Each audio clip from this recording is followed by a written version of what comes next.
Next, please allow me to welcome Mr. Taweh Johnson, Executive Director, Campaigns Against Misinformation and Disinformation in Liberia.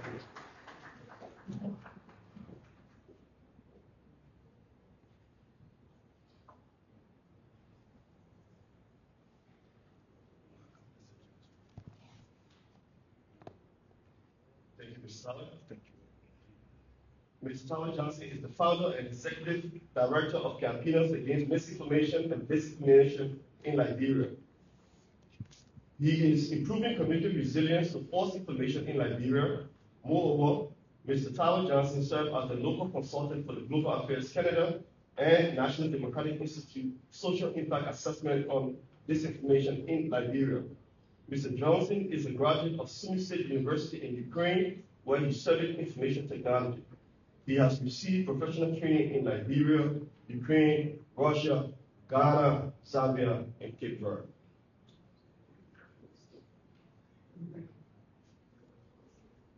Our final panelist is a good friend of mine. He is Mr. Oliver Clark, Jr. Please come forward.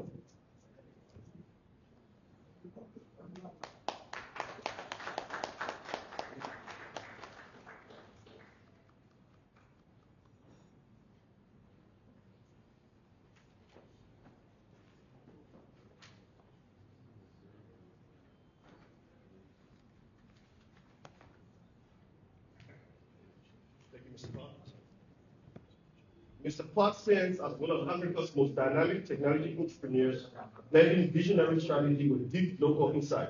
As founder and CEO of Advanced Converged Technologies, he spearheads My Watchman, a pioneering integrated emergency response ecosystem designed to deliver fire, medical, security, SGBD response services via one mobile app and command center network. Under his leadership, My Watchman has become a national lifeline in Liberia and a model for tech-enabled safety across the region. At the same time, Oliver serves as founder and CEO of Robio Technology LLC, a 100% owned, 100% Nigeria-owned information and communication technology ICT firm delivering integrated smart data center solutions to government, enterprise, and public sector clients. Through Robio, he has positioned Nigeria's digital economy for transformation, leading projects such as large-scale budget management system deployments for the Ministry of Finance and Development Planning. Oliver's entrepreneurial journey is guided by the belief that Nigeria's challenges are not just problems to be solved, they are opportunities for innovation. With ACT, he is redefining safety and emergency services in contexts marked by limited infrastructure. With Robio, he is building the backbone of digital resilience in Liberia, delivering enterprise-grade ICT capabilities to a local rooted company.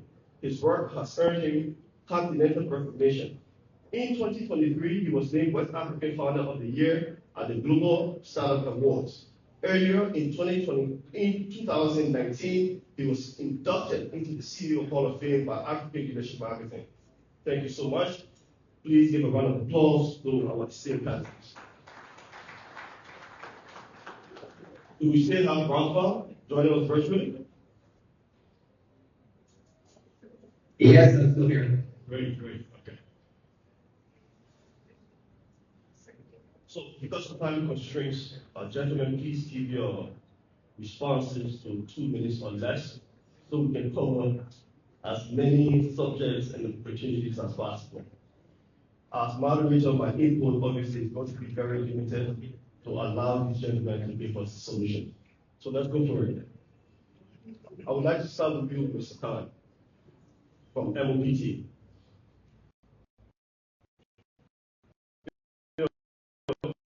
As the head of project management in the national strategy that you just explained is a strong vision for implementation of required coordination.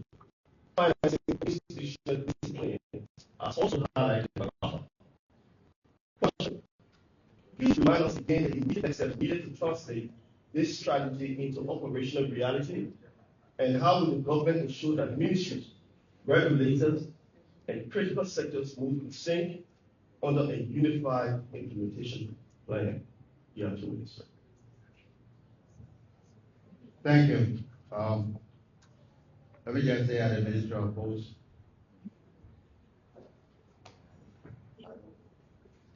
Hello, is this clear? Loud? All right, thank you. Let me just say at the Minister of Post, why I sit there for the Minister of Post.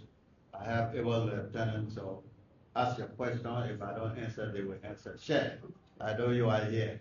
Lasana, I know you are here. That's how we operate at the Minister of Post. But yes, you are right. There are immediate steps that we will have to take as we lay out into the national cybersecurity strategy.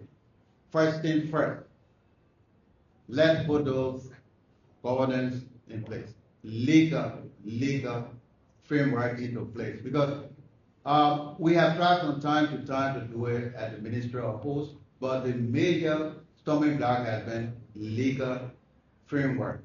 That's the major one. So that's the immediate step. We have to make sure that that particular instrument is fair, because within that instrument it establishes two different things. The first one is establishes the Liberian National Cybersecurity Coordination Center, and the second one is establishes a funding mechanism to support that. So those are the immediate steps that we have to take. When it comes to coordination across government, we mentioned one organization we can go to, or structure that we already have in place. That's the CIO structure. We can work with them. It's already in place, and make them to do the work. Thank you. Thank you so much, Mr. Howard. Any of the gentlemen add an input on that? Anybody? Mr. Taweh, Mr. Clark, and even Rafa.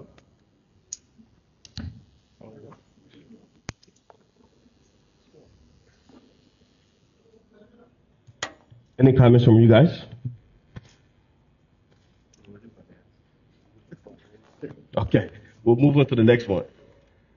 Well, since you asked, then I'll go right to you, Mr. Johnson. Look, so we are all convinced that everyone here is on social media. Misinformation, disinformation, obviously weaken public trust. And without trust, even the best cybersecurity systems fail socially.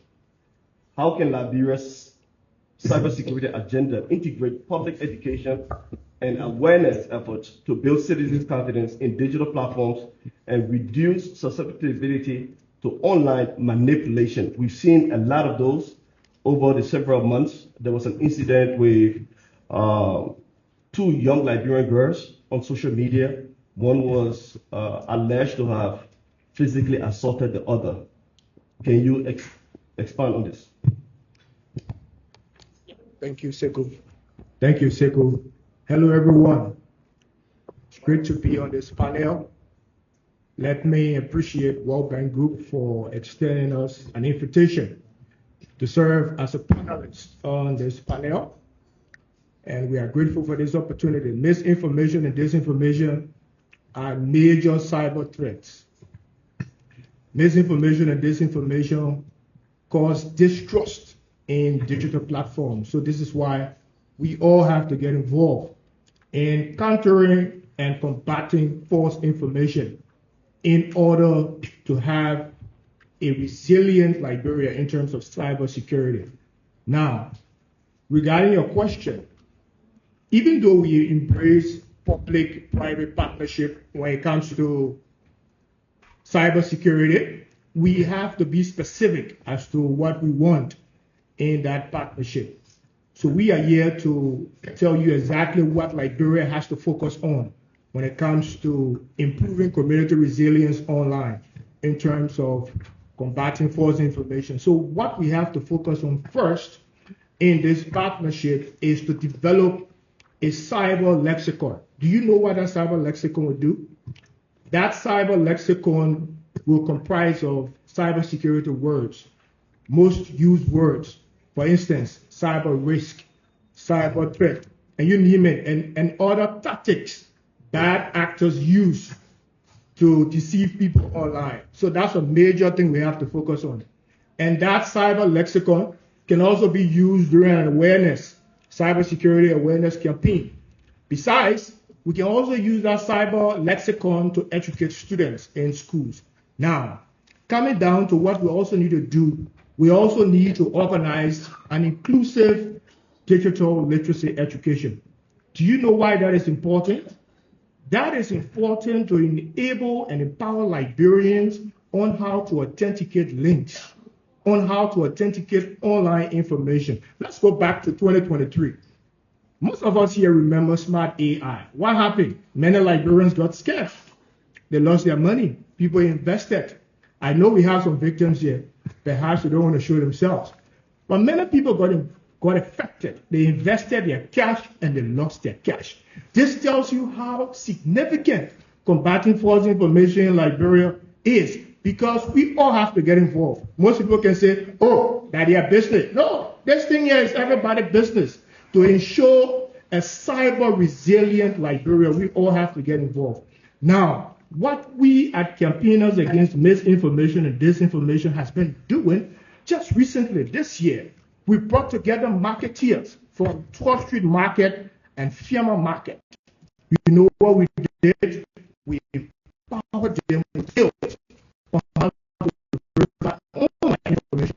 That has prevented them from online fraud.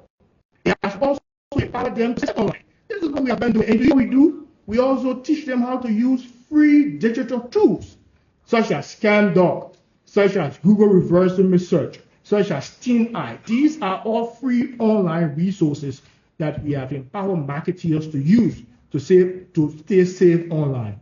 And we also look forward to collaborating with the Ministry of Posts and Telecommunications and the CIO Council to pass on such knowledge and skills so that people can get empowered so that they can stay safe online. So these are ways we can integrate public education and awareness in Liberia's cybersecurity agenda. Thank you. Thank you so much, Mr. Johnson. Now to Mr. Clark Jr., last but definitely not least. As most services move online, from banking to cloud hosting and data centers, the cost of protecting systems can become a barrier for smaller firms and public agencies alike. I have the My Watchman app on my phone. Anyone who wants to see it, I can show you how it works. You know, I haven't used it for emergency situations. I'm grateful that you had the vision to develop this. I want for you to give us, you know, a brief explanation of what My Watchman is. And then my question for you would be, what practical model or incentives could make cybersecurity investment more sustainable, ensuring that both large and small organizations such as yours can meet basic protection standards without stifling innovation? Thank you, Sekou. Good afternoon, everybody. Thank you for the opportunity to the World Bank for us being here today. And I think it was very key that we had private sectors players represented on this panel today.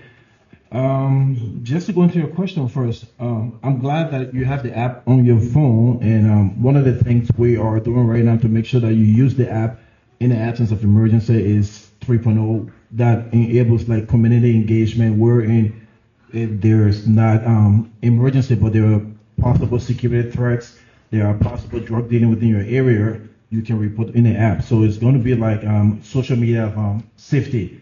So My Watchman is basically an emergency response platform.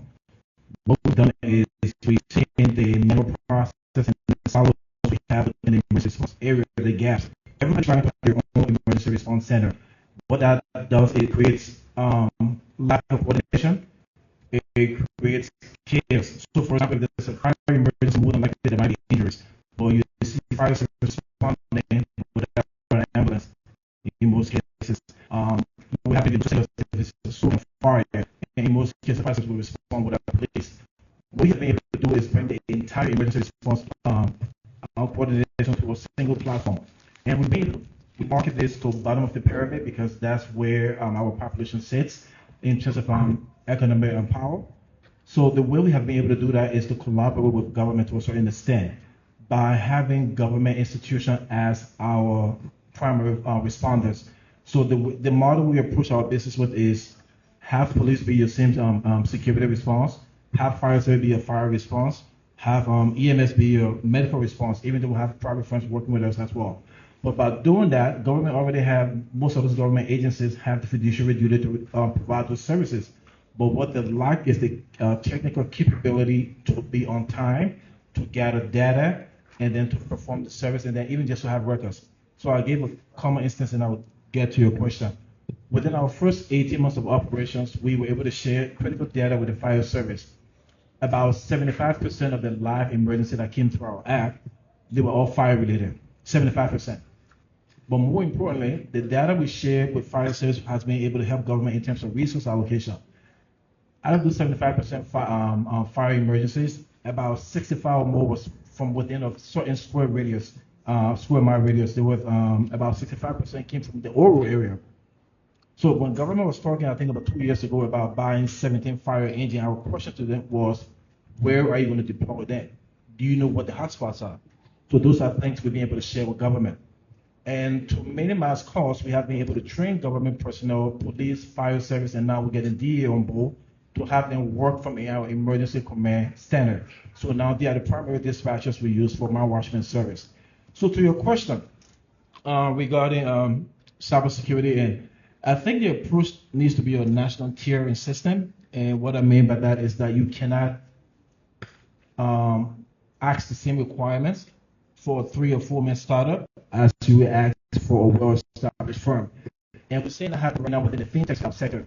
If you're trying to register a fintech right now, like we're trying to do, the same requirements that are set in place for like the well-established brand like Orange or mobile or Lone Star Cell mobile money are the same requirements that are set for fintech. By having the same requirements, if you apply that copy and paste to the cybersecurity sector, it will kill innovation. Because you want somebody to be cyber compliant, but it has to be on a tier level. We're not saying that everybody should just have a free pass because you're a 3-man organization, but you should have a tier. It needs to be a practical standard. So for now, again, going back to the fintech, if you are trying to register a fintech right now, you will be charged $100K.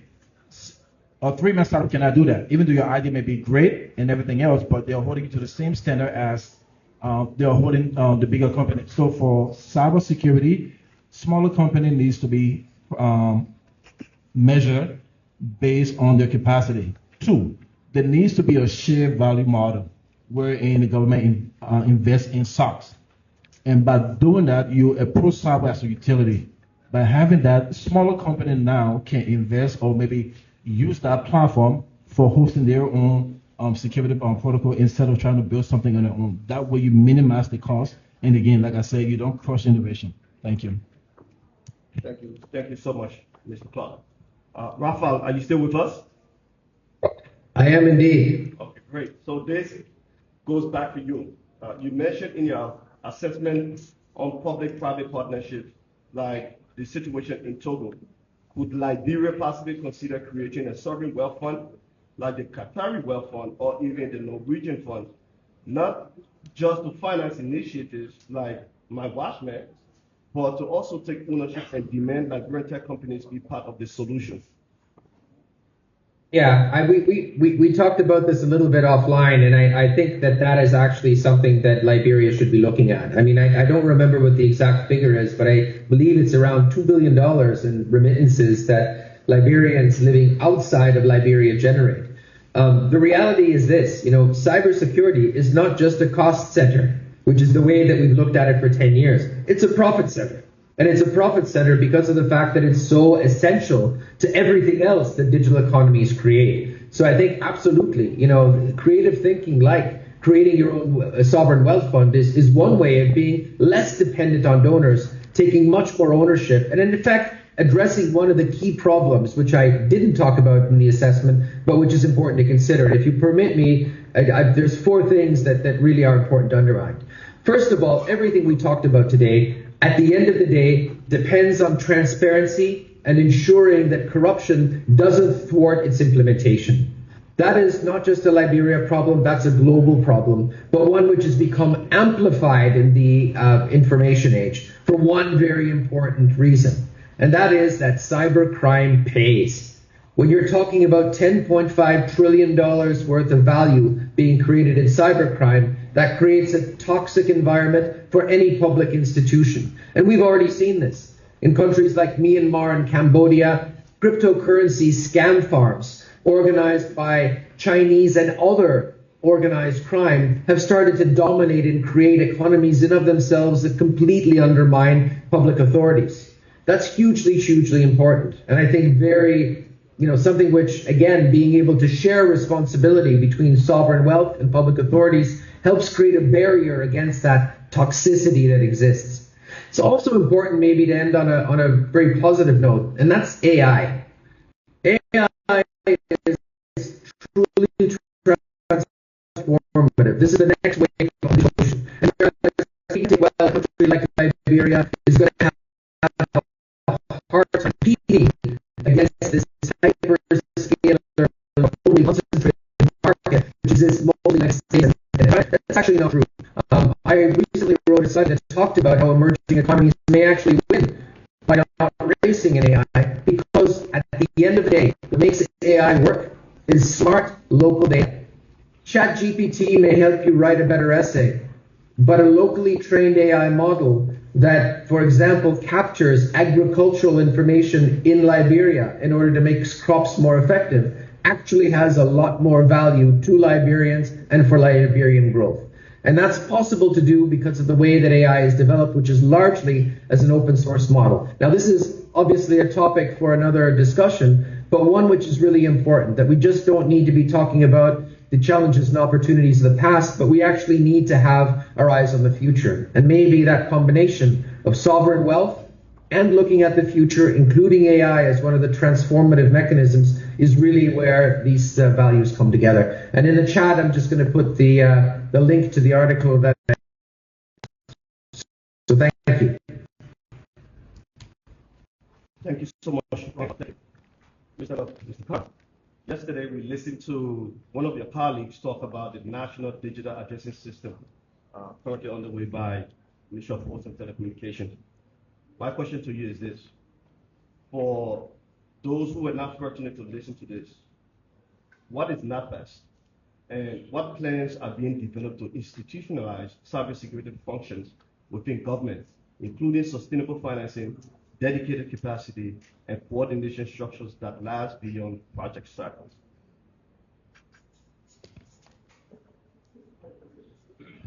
Fortunately, you are talking to one of those who did not listen to the guy yesterday.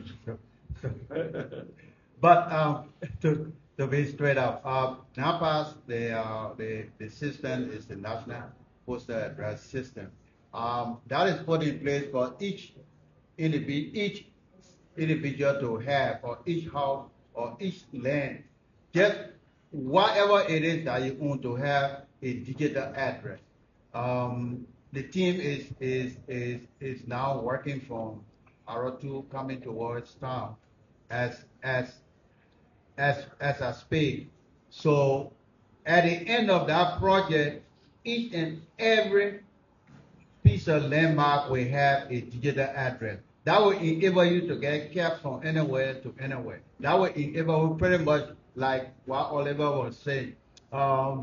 You will be able, as police, when there is a call from a particular area, you can get there easily. Medical emergency, that will also help ambulances to get to individual easily.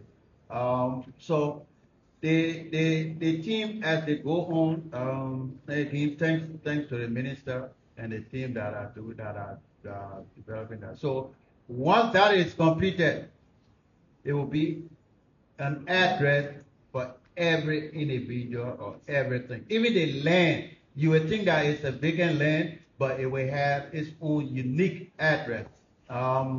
We do have the app is called Snowco. You download that app right now, and from where I sit, I can have the unique address of where I sit. If I want to go from here to any part of town, I will have that direction that to get there.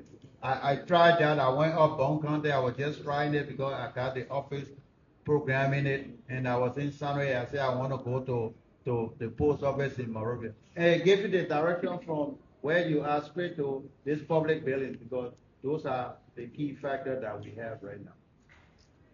All right. Thank you so much. Mr. Clark, your My Watchman app uses location services, obviously, to respond to emergencies. Is this something that you're looking forward to?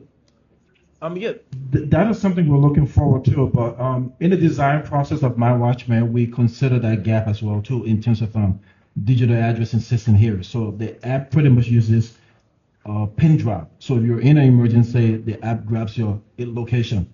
But we're also within the app considering the digital address gap. We're able to store addresses within the system by just using pin drop. So I could store my house as a pin drop, or I could name it home. So if I have I could be at work and there's an emergency at my house, I can raise the emergency at my house, even though I'm physically present somewhere else, by just using that store pin drop that I've listed as home. So, but we look forward to that. My question is going to be, and we're talking about cybersecurity and where is the data with local stored in terms of data sovereignty? Is that stored locally? Is that a local firm that implementing the project? Where is that stored? Because data sovereignty is key. So I just want to pose that question back to my colleague, Mr. Khan. And again, then thank you, Oliver. That is something that is being taken into serious consideration, and we are working on. So one of the things on the other part is that if you want to have your data stored, you got to have it secure. So in order to have all our data in country, the Ministry of Posts, along with partners, Ministry of Finance, under the great project, they are now ready to upgrade what we have at Liteco, so we'll be able to bring all our data in country. There are a lot of data that we don't have in country, and the ministers take that very seriously. So between now and the end of next year, we should have all of them. So as to where we have it now, it is still in cloud. Do we have it? And it's going to be, the main center is going to be at the Telecommunications data center that is being upgraded now. Thank you. Thank you so much. Rafa, I want to come to you. You mentioned in your assessment the public-private partnerships like in Togo. Now, we have the National Digital Addressing System that is being worked on by the ministry. Obviously, we have financing constraints. Will the PPP model actually work for something like this? And is it possible to incorporate innovative firms like My Watchman? Sorry, I was just on mute, which is the way that my spouse usually likes me. No, I think absolutely. And in fact, I think My Watchman is a really great example of exactly the kind of public-private partnership that you can create where there's value for both parties, where a commercial company can exist, but it actually brings public services. And I think the more creativity we can bring to that, the better off we'll be. I wanted to make one point on data sovereignty. The issue of where data is located is one. But let's not forget, many of the services that we rely on, and when I say we, it's not just Liberia, but it's countries like Canada, come from very few companies. Imagine for a moment if Microsoft decided, as a result of some change in U.S. policy, that it was no longer going to deliver services to Liberia, either categorically or because of the fact that there is some political pressure point. What would happen then? So I think we don't only need to be thinking about building data centers or building data protection. We need to be thinking about sovereign resources as well. Whether that's diversification of where you get it from or creating Liberian alternatives. At the end of the day, the tools that we are using and that we rely on right now, from word processing to spreadsheets, were created 30 years ago. There are other ways of creating the same kind of capabilities, which may be more appropriate to the kinds of needs that Liberians have. And I think that's the kind of creativity we really need to be thinking about, because it's not capital intensive. Again, it's intensive in terms of human capital. And that's something that Liberia has in abundance. Thank you. Thanks so much, Rafa. Mr. Johnson, I want to go back to you. Liberia faces a growing challenge, obviously, of misinformation and disinformation. We actually mentioned that. My question to you is this: drawing on the experience of leading community resilience and advising international partners on disinformation assessment, what practical steps should Liberia take to institutionalize misinformation response and digital literacy within its national cybersecurity framework? Thank you, Sekou. Thank you. So, let me also inform you that Liberia has already taken a practical step A few months ago, we were in Cape Verde, and Liberia signed on the adopted model policy for information integrity in West Africa and the Sahel. You know, information integrity fosters cybersecurity. Campaigners against misinformation and disinformation was present. I represented the organization along with representation from government, the Ministry of Information. Daniel Sano, the Deputy Minister, was there. The Chief Information Officer at the Ministry of Post and Telecommunications, Sheikh, was also present. We also had the Executive Director from the Independent Information Commission was also there, along with civil society person from Mongoso. So Liberia has taken that step, and this is laudable because it fosters cybersecurity. Now, what Liberia has to do now is to craft its own national information integrity policy. So our organization, Campaigners Against Misinformation and Disinformation, has announced to collaborate with the government of Liberia to craft Liberia's national information integrity policy. Now, what practical steps can we take to ensure we have a cyber resilient Liberia? The first thing, initially, I spoke on digital literacy education, inclusive digital literacy education. This is important because most often we leave out people with disabilities in many engagements. If you look in the gathering now, I really don't recognize a PWT person. So there's a need when we have such conferences and such gatherings to invite them to ensure that they also form part, because this is about Liberia. This is the Digital Liberia Week, and people with disabilities also use digital platforms. So it's important for them to also form part. So what we need to do, practical steps we need to do, is to ensure that digital literacy education is included into already existing subjects. So take, for instance, computer education at schools. So this is sustainable because if you look at the pillars of the National Cybersecurity Strategy, it speaks about sustainability, correct? One of the pillars talks about sustainability. So this is sustainable. How is it sustainable? Because schools will now have to hire a new teacher to teach digital literacy education. But when it is integrated into computer education, now the school can now go ahead and teach digital literacy education. So that is sustainable. What else can be done is to focus on artificial intelligence too. Is really promoting cyber attacks. People are now, bad actors are now using AI to send out phishing emails to deceive people.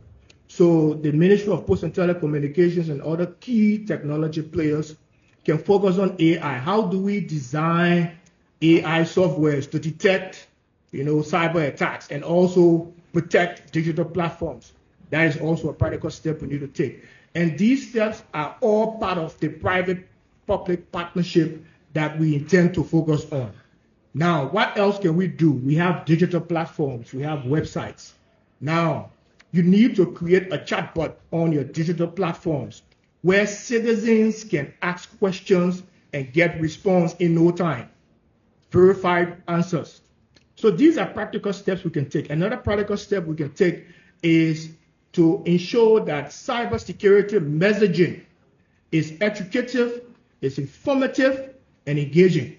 Why am I stressing these words? Because now, in order for people to get informed, most people use social media. Do you rather read a long text that has 5, 6 paragraphs? No, you don't. But when you can empower content creators, people who can transform complex ideas into easy to understand audio visuals and infographics, that can foster cybersecurity. So these are practical steps we can take to ensure that we have a cyber resilient Liberia. Thank you. Thank you so much, Mr. Johnson. Rafa, I want to come back to you. Mr. Johnson mentioned social media, content creator. From where you are in Canada, I want to ask you this. Liberian content creators are unable to monetize their massive followings. How could our local content creators demand that they get paid for their data and content from TikTok, Facebook, Instagram? Or should this be done by our tech sector government entities? I think it's a bit of both, to be honest. The reality is platforms like TikTok, like Facebook, like YouTube only react when there's sufficient pressure put on them. And usually that requires, both creating an incentive, in other words, making sure that there's enough of a market that can be addressed for them, but also sometimes also holding out regulatory consequences if they do not. So I think that's definitely part of it. But I want to go back maybe to the answer that was given previously about the need for cyber awareness, cyber education, digital hygiene. I think that's absolutely true, but I'd go one step further. I mean, the reality is that all of us, but especially our children, are being born into a digital world. Like, the digital world is the commanding heights of the emerging economy. And as a result, alongside the concept of citizenship, how you society, who you follow, the concept of citizenship. In other words, what are the responsibilities that make you an individual that has agency, but also responsibilities inside space? And I think that's important because it should be segregation. Everybody needs to know the responsibility in order to create such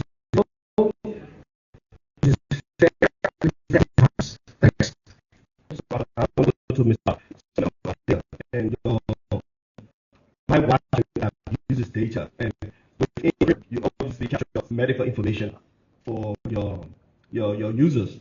How can you ensure that those data are actually protected? What steps are you taking?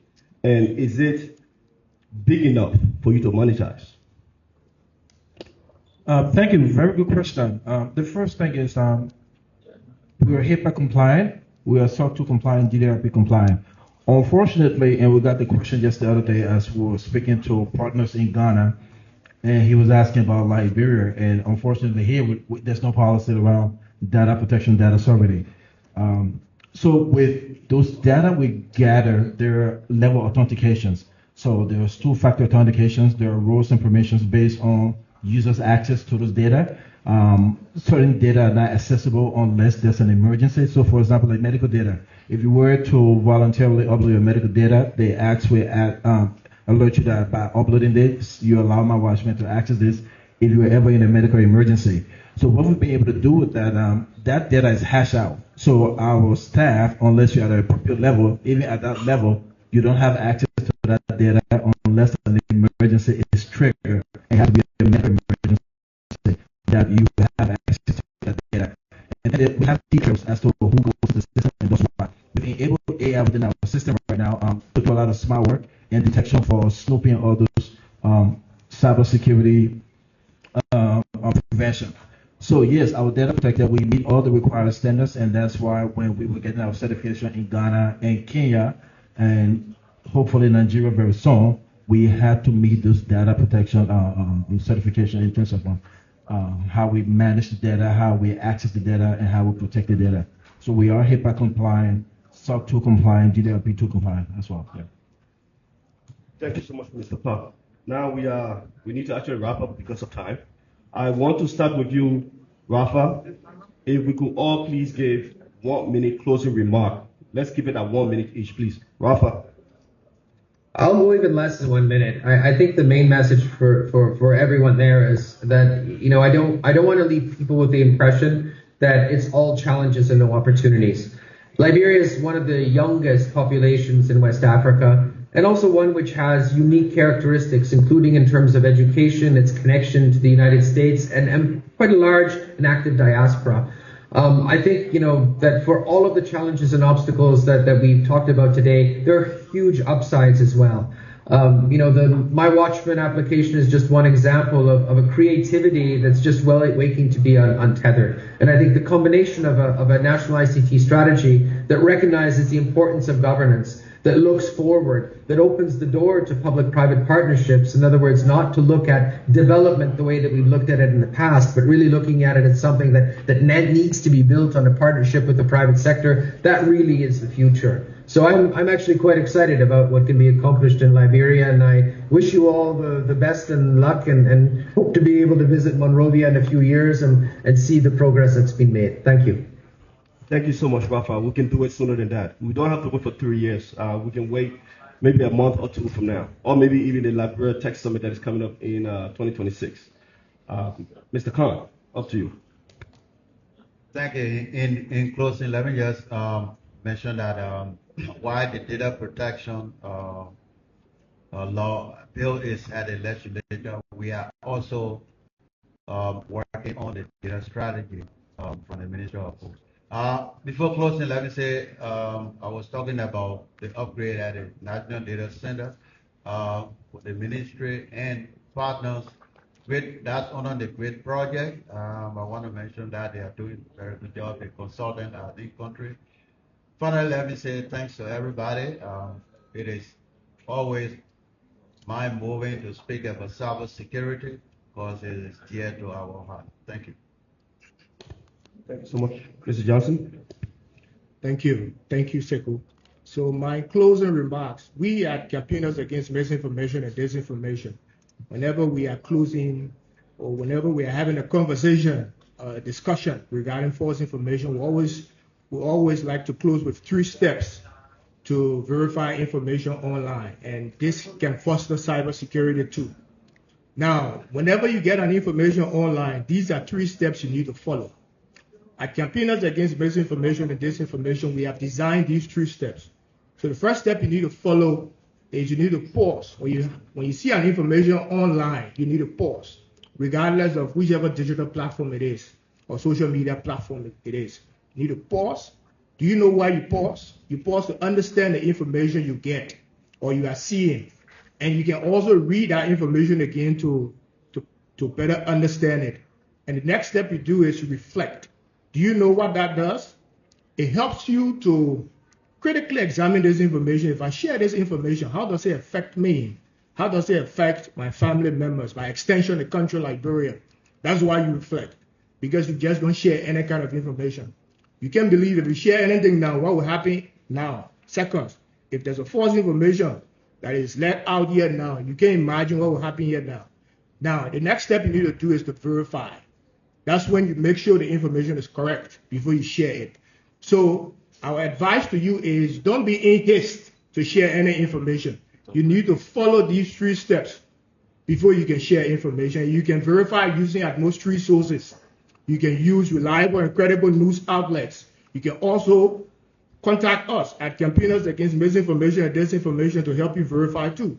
But what we do is to empower citizens, because we don't have the capacity to verify everybody information, right? So you now, because we are empowering you, you can follow these steps to verify information you come across. When we do this, we can ensure we have a cyber resilient Liberia. Thank you. And let me thank the World Bank Group again for this invitation. We are grateful. Thank you so much, Mr. Clark. And again, thank you. What I would like to say here is Liberia is already living a digital life. The biggest question is right now whether we are going to be securely digital or dangerously digital. And this calls for intentionality with the government. Look at the stats to throw out there. We have more than 4 million cellular connections within the country. We have one of the youngest population, about approximately 74-75% under the age of 35. The Adults Master Devil Workshop, how do we keep our young people from being targets or being susceptible to be perpetrators because there is nothing to do? It has to come with intentionality from our government. It has to come with intentionality on local partnerships. It has to come with intentionality on private partnership. And again, I would stress the local with that, because that comes with data sovereignty and security. So government has to be intentional. If we're going to be digitally secure, it has to be led by the government with the policy, the right partnerships, the right collaboration, and the right education sensitization. So we're doing digital ID system, addressing system. I have not heard a lot about that on the radio. I don't know if the Yanam or Down Water side know about that system and how is it going to help its business. So again, intentional is the key word I want to leave us with today. Thank you. Thank you so much, Mr. Clark. Well, you've heard it all. Distinguished guests, panelists, and organizers. Today's discussion reminds us that Liberia's digital future depends on ownership of our partnerships, our data, and our destiny. Public-private partnerships must protect national interests and empower local innovators, not just deliver infrastructure. Cybersecurity is now a matter of sovereignty. If we fail to own and control our data, we raise a new form of internal and external threat, where decisions about Liberia are made by algorithms built elsewhere.